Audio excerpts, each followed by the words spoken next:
Shalom and good morning, but after such an introduction, I don't need to say very much, do I? Good morning. Good morning, Professor Reichman, Professor Rubenstein, Professor Ganor, my dear friend Shabtai Shavit, Memke Tzipi Livni, the mayor of Herzliya, and distinguished guests. In order to understand the complex challenge and the very treacherous one that Israel is countering and the West, on the other hand, is also countering and facing, then I think it is worthy perhaps in regression and in hindsight, perhaps to look at the last 100 years that have elapsed. And in order to understand this entire picture, I would like to look at these various processes, not only in a regional, through a regional lens, but an Israeli lens as well, because these two vectors, started perhaps as separate ones, have been somewhat united in the last few decades, most specifically in the last 20 years.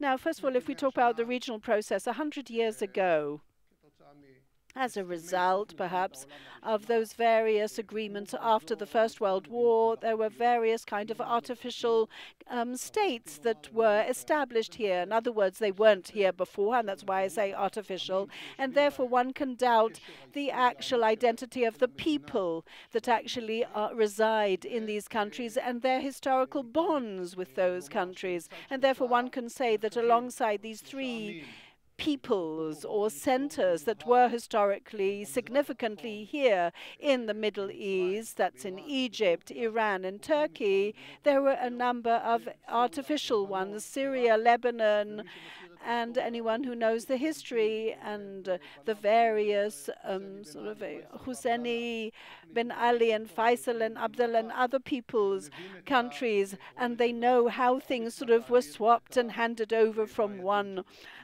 leader to another. The various regimes that were established, they leaned on perhaps nurturing their sources from various military and security organizations, and thus established a regime that would be an ongoing one, that we have seen recently how this has been dismantled, and I'm going to touch upon that as I expand.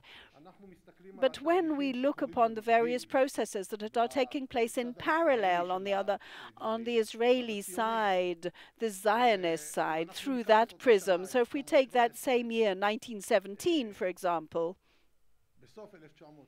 at the end of 1917, and a few months' time, the Balfour Declaration is going to celebrate its centennial. So it's 100 years since that Balfour Declaration. So when you look at these various processes and the schedules, but in parallel to the 1917 process, then two more smaller events take place. First of all, that is the USSR revolution and Lenin taking control. And here in Israel, the Nili underground movement is captured by the Turks, and Sarah Aronson is executed. And during the Balfour Declaration process, during those same days, Moshe Lishansky and Belkin are being investigated at the Damascus prison, and they are executed a month after the Balfour Declaration. And the Zionism start their struggle, they continue their 100-year struggle. And during that 130-year period, there are only 25 years wherein a true struggle of a battle of armed armies, and that is in 67 and 67, because up to 48 was the first part of the War of Independence, was a civil strife between the Jewish settlement and the Palestinians here. And that was between November 47 and May 48. After that, 4 wars, I mean, we're all aware of them, 48, 56, 67, and 73, the war of Yom Kippur. And after that, we can see how all its ramifications. And then I'm going to expand on the development of Israeli fighting, because this development has borne about these various phenomena that we face today, and I will explain what I'm talking about. I think that in 1973 is perhaps that breaking point, because after, post-1973, the understanding of the world around us is divided into two parts. The more sort of quote-unquote comfortable approach was the Egyptian approach. They said that we didn't succeed in 48, 56, 67 against the Israelis, but in 73 with the Syrians we opened up and we ended it 101 kilometers from Cairo, and therefore the time has come to make peace. But another sort of channel opens up too, which says that if we cannot defeat Israel in the center of that entire gamut of threats with organized armies, yes, perhaps the artillery, the infantry, the air force in Israel, then we'll have to find other ways of defeating them. And those two channels that are actually developing are the ones that we see nowadays, and that's the unconventional chemical, biological warfare, and its development, manufacture, and actual mobilization. And the other one that we have experienced over the years, we're talking about terror, intifada, guerrilla warfare, rogue gangs, etc. Now, allow me to connect these two kind of channels that I'm talking about and say, hey, what happened to us in the last 35 years, and most specifically in the last 2 decades? Because 35 years ago, I am not certain that the West understood the actual return of Khomeini and founds a fundamentalistic, Islamistic sect that was unprecedented since the days of Ali, the fourth Imam, the leader of the Shiites. And so at the beginning of the 80s, this conflict commences, the Iraq-Iran war, concluding with an insight, a historical insight. After all, it's a very historical people. They say that if we have to fight the Western world, it would be better that other people do it and not us, the Iranians. In other words, they understood, it's an insight, that they were looked back in hindsight 2,500 years back to the time BC, when the ancient Persians fought their wars while creating a friction between Athens, Sparta, and Macedonia, in other words, the Hellenistic towns, in order to prevent friction amongst themselves and create some kind of Persian colonialization until we had the 3 very famous wars at the gates to Greece. So these new Persians, by the way, overview was actually very similar. They said, let us struggle in such a way so that we will be able to create ourselves a kind of advantage of force and time. In the meantime, let someone else fight those battles. So here we have this kind of proxies fighting against us. If it's the jihad, the world jihad, the Sunnis, and the mobilizations of a population from the Israeli Arabs in order to attempt to actually use them as proxies against Israel and mobilizing them from all over. And all these processes are those of friction and terror that would enable them to acquire time in order to by buying time, they would be able to develop their nuclear weaponry, etc. And using this friction against Israel and the West, and on the other hand, the exertion of effort to acquire nuclear weaponry and artillery. this is connected to the understand that it's very difficult to defeat Israel with this gamut of threat, and therefore they need the sort of threshold, nuclear threshold kind of weapons, and they need the unconventional weapons. So let us continue now. Then about 20 years ago, in the dawn of the 90s, something else happened in the region. The Americans, for various considerations that were connected to their understanding of their own strategic needs because of Saddam Hussein's actual invasion into Kuwait, they understood that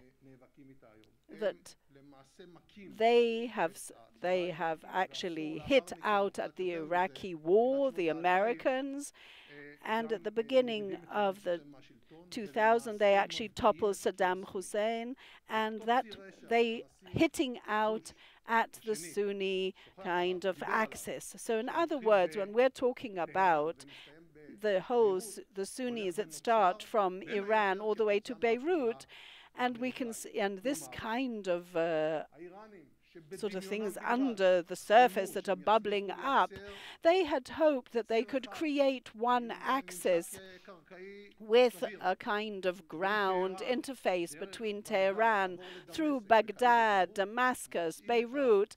They suddenly find this axis as a realistic axis.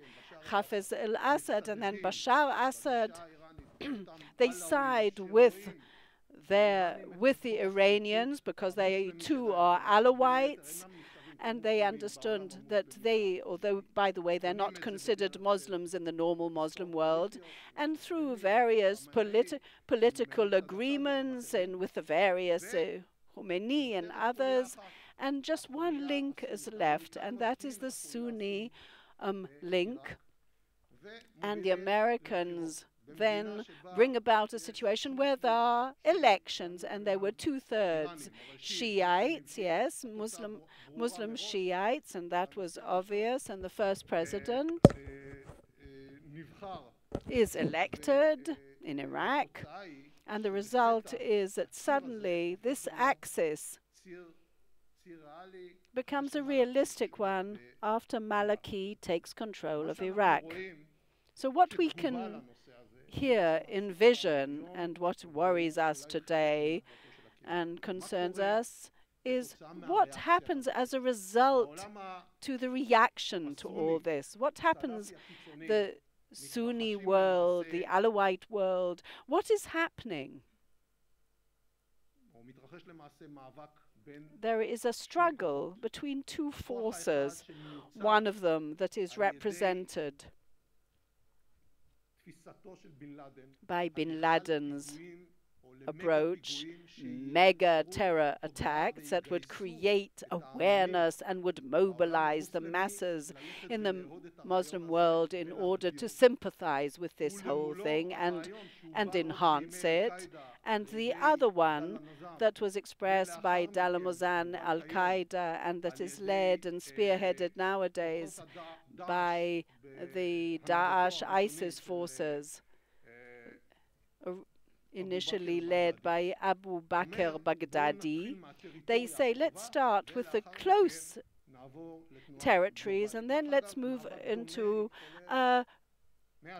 a sort of not only territorial but a sort of global movement, very similar to what Trotsky, by the way, and what he said versus Lenin, with one wanting a local movement and the other just a global one. But I mean, we see those sporadic Al-Qaeda incidents and the idea of ISIS, wherein the Islamic idea is actually slowly becoming more and more far-fetched and bringing in and mobilizing more and more people. In fact, a myriad of people who are willing to commit suicide, and the number who are willing to recruit to their movement. We're talking about even Western populations, even the most enlightened ones that actually enjoy the understanding of what is another world, and they succeed in actually mobilizing them and recruiting them, and they do it by very familiar and well-known ways. And yes, there are aspects of cruelty and violence just for the sake of them, that is not something unprecedented. If you remembered Genghis Khan, for example, exactly the same system like ISIS. And for those, for example, either you actually surrender to me, or nothing will be left.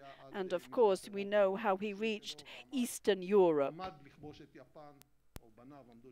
You know, when he was going to conquer Japan, or his sons, he almost succeeded, and so the method of cruelty is known.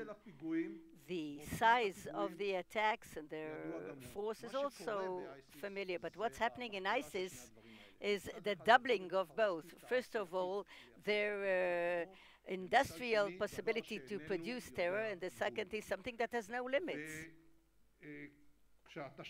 And when you ask yourself where it comes from, the reaction to the Iranian behavior, especially the Shiite control on a country that was perceived by the Sunnis as their flagship state, Iraq, brought about that the reaction of the Shiites to that generated the process we see today. Sunni Salafi radical foundations similar to the Muslim Brothers and Al-Qaeda and other jihadistic organizations, but on the other hand, the knowledge that existed among bodies that were organized. They served in the Hussein army about a decade before. These people that came with a deep understanding of military methods, of operating forces, intelligence, military, they connected themselves to Islamic radicalism, and the two, with their hostility to the Shiite, that's what brought about the situation we're in today, when most of Iraq, or even most of Syria, especially the east, up to Damascus, are controlled by ISIS, but they have now branches all over the world, from Indonesia, New Zealand, up to Chelsea, and other places in Europe, of course in Africa and the United States as well. You have signs. Therefore, we are today facing three dangers which are quite significant that we have to cope with. One, the rise of Iran. It's getting stronger, and in our context, their leadership of world terror. The second thing is the Sunni rebellion, which is now becoming global. And the third, the development or the dismantling of the regular states in the Middle East, and creating the grounds for the continuation of those processes. When we go individually to the subject at hand, and that is that Sunni uprising that we're talking about, I think that the Daesh ideology gives a great danger to the Western world, and things are going to get clarified. They're ready to kill, to be killed in scopes, at least to kill, in scopes that are way beyond what we've seen until today. The number of people ready to commit suicide, the number of people who escape, the recruits from the Western world, and the challenges that we're facing today, I think, focus on two basic points. One, the return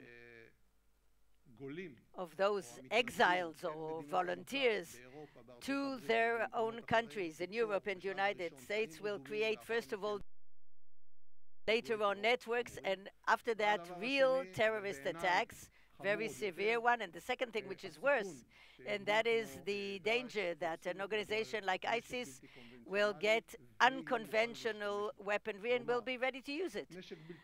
Because unconventional weaponry was in the hands of states and organizations, but there was a certain extent of responsibility. But now with the radicalism of Al-Qaeda, they couldn't cope with. With the Iranian capability, we did not have the readiness, and there were little constraints. But when you connect these two things together, the state or half-state capability to control chemical weapon and then the readiness to operate it, then you have real changes. And therefore, I would conclude by saying what we must do, because I think that these are the most important things. First of all, I want to say to at least to my Israeli colleagues that our situation is better than others. And the reason is not because we're in the forefront, but because of the fact that when you are in friction with a problem, you create antidotes. You become less vulnerable, less breakable, because you experienced falls and struggles and difficulties. And on the other hand, we are in the axis of friction. Had I asked myself what we should do, first of all, we must understand that the struggle against such terror is international, global, and it compels us all to cooperate, all levels, all kinds. And they have to get to a different level than the one we're at today, even defense conventions with all our friends. The second thing, we have to prepare in a different way the intelligence and security organizations here in this country. The intelligence concept that we have is reasonable, but it's not a complete solution. The structure of the military force is not constructed in a way that will enable us to do the right way in order to cope with what's happening. And I would say that it's very important that the State of Israel will actually think of a ruse or anything that derives from intelligence and operationals and other concepts, should put it in the forefront, because at any given moment when you come in contact with this terror, you are stronger, but you have to approach it in the right way. As for the world, Europe, I think, is going to experience something very, very harsh. First of all, they don't have any mental preparation. And the main problem is that terror is going into the crack between the governing bodies. It doesn't deal with fighting this body or another, but when you have a dilemma where you have to impose force to stop a person with no trial in a state that is not used to it. It can be the son of a senator or a CEO, and you have to detain him or arrest him. This is a complete contradiction to what they use. There's a threat on the freedom of movement, freedom of anything that has to do with globalization, because a movement of people who have a chemical weapon is something completely different, and it can become something, and it has a great impact. We all remember, at least at Alta, you used to come 5 minutes before your flight to New York, and within an hour you would go to Washington. Today, in order, it's shorter to go by car. And why? Because of this security issue. And that's a definite example. And I think the Europeans should really, if they prepare themselves conceptually and also legally, and also in developing intelligence and other things, because the experience that they're going to face very soon, I hope it's not going to be on a great scale, but it can be really a very alarming one. Israel has been in it for 100 years, America for 15 years, and where Europe is today, it's going to be perhaps much, much worse.